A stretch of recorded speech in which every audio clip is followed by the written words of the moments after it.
SôKBôK ni LIBAG ni MBOG BIHÉGÉL. Burba koba ba be yi na lolo bi nyen ade mo luna. Ne gwom gwom so na wi yengi isi ni made. Hala we bi nuga chobi ni be lolo bi nyen abe wo.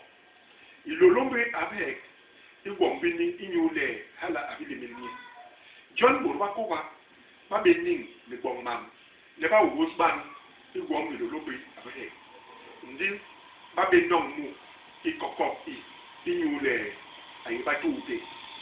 MBOG BIHÉGÉL iye mam ilolombe abe igboro bebe yon unganje inje di yon bo bakoba babe nong chigale ba yo bala habe bong imam bala ba bong jonu no le lomye man ayima ingera hege ya tra inche hala ndo na yura liba MBOG BIHÉGÉL.